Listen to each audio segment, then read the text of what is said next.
so biko nwanne m nwoke ị ga-agwa anyị ihe na-eme n'ebe anwa ị nọ gaa n'ihu kwuo okwu just gwa anyị ebe ị nọ na ihe na-eme ebe anwa na otu o si mee na ihe ndị mmadụ gwa gị.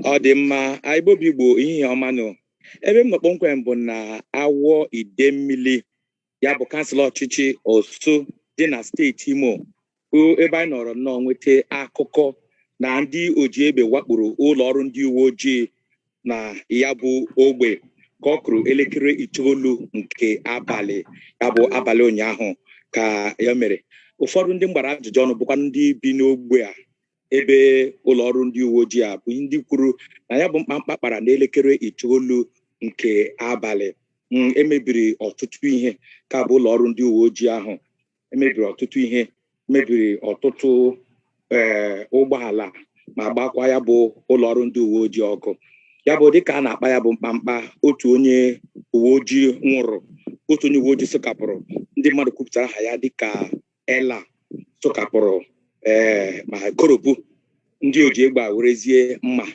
bepụ ya isi n'ogbe ndị uwe ojii enwekwara ụgbọala ndị DPO ka ha mebiri nke a bụ ụfọdụ n'ime akụrụngwa ha ji ụgbọala DPO a mebiri ụgbọala ya mana Chineke zọrọ onye DPO ọnwụghị na ya bụ mkpamkpa ọ zọrọ isi ya dịka ya bụ mkpamkpa bidoro ọtụtụ n'ime ha riri mbọ gbapụ ma ya bụ nke nwoke nwụrụ na ya bụ ihe mberede echeghị m na ọ ghọtara onwe ya ọsịsọ ịgbapụ ebe ndị a jideziri ya ma were mma bepụ ya isi ka dịka ụfọdụ ihe atụmatụ nọ n'ala otu a ka anyị si nweta ya bụ ozi n'ehihie a. Ana m anụ na onwe ezi ndị uwe ojii nọ ebe anwa na ha ncha niile gbara ọsọ bụ eziokwu. Ile anya ị ga-ahụ na ebe a dị nnọọ ka ogbe ebe a na-eli ndị mmadụ onweghị kịrịrị ma ọbụla a na-anụ ebe niile juchara oyi ebe na-ejuru oyi ụlọ nke a bụ ogbe ndị uwe ojii ya ka m nọ na ugbu a nweghị onye uwe ojii ọbụla na-ekwukwa na ha gburu ụfọdụ n'ime ndị abịalụ mwakpo anwa ndị obodo agwa gị na nke anwa bụ eziokwu. Nke bụ eziokwu bụ na ndị mgbara ajụjụ ọnụ ndị obodo mgbara ajụjụ ọnụ onweghị onye ọbụla kwuru na enwere ndị uwe ojii enwere ndị oji egbe ahụ ha gburu ya bụrụ ya dịka isi wee nọ n'ozi. Kedu otu ndị obodo si kọwaa na ihe a siri mee? Ha na-ekwu na ya bụ ndị oji egbe bịara n'abalị ka ọ kụrụ elekere 9 dịka nsi wee kwuo ha wakporo ha na ogbe ha ebe ha nọ mana ụfọdụ ndị ghọtara onwe ha ọsịsọ gbara ọsọ ebe ụfọdụ ya bụ otu onye nke egburu bụ onye nọ na ikekwa ọmaghị oge ha ji wakpo ha n'ike ọzọ nnọọ sụkapụ ya bụ ọbara mgbali elu na o nwetara ọbara mgbali elu dịka ha si kwuo dazie n'ala ya bụ ndị oji egbe atụtụrụzie mma ma bepụ ya isi bụzi isi ya pụọ na ogbe ya bụrụ ya. Afụgo m na ọtụtụ ụgbọala dị ebe anwa mebisilo ya bụ dịka okpu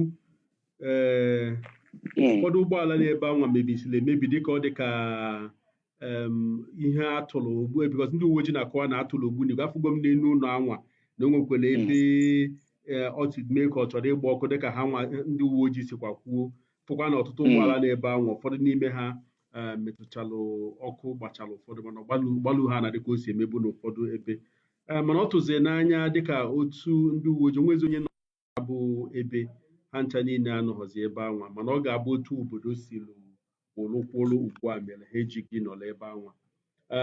Ọ dị m ka teknụzụ achabiela onyonyo oke ọ nachitela ị ga-eme ka ị pụwa maka na ama m na ebe anwa agaghị adịcha mma otu anwa mana dịka ị na-apụ kọwatụla anyị otu ihe ndị obodo gwa gị dịka otu o si kọlụgo dịka amamihe a ji mee nakwa ihe a nụrụ mgbe ihe a na-eme iwolu pụzi ọsịsọ maka na ama na ebe anwa adịchara ma anyị mere ka anyị gbaa mbọ ka anyị nwetele ndị na-eso anyị ka ha fụkwanụ ihe a esi melụ ka ọ bụla na akọ na ntị anyị afọrọ n'anya.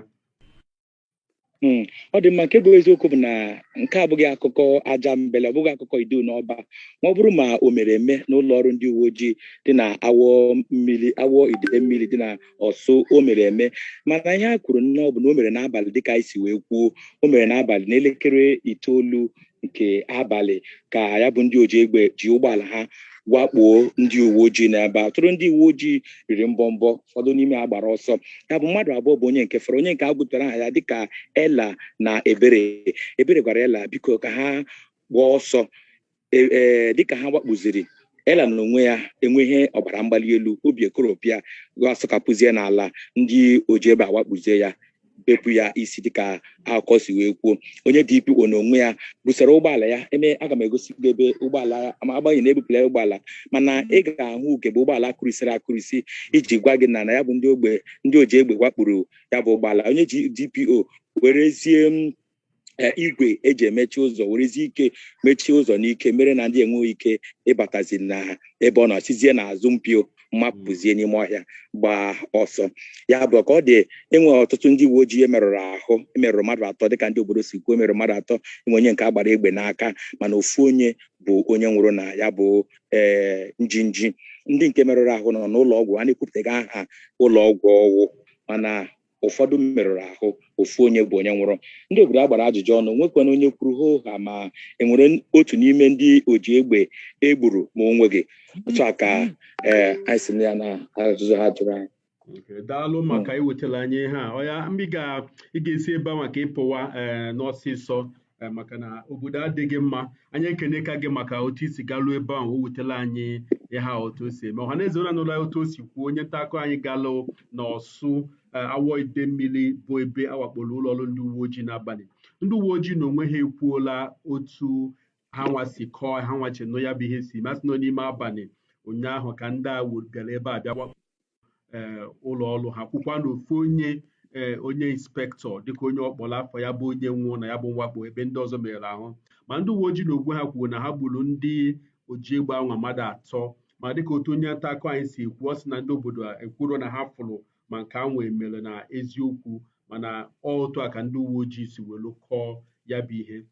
Anyị ekene ka gị maka iwetara anyị ha. Ọ ga-eme mgbe ọzọ anyị nwekwa ohere, anyị anachitekwe ka anyị bịa mee akụkọ a merụkwa ya n'isi. Anyị ekene gị, kenekwe ndị na-egere ikiri anyị na BBC News Igbo.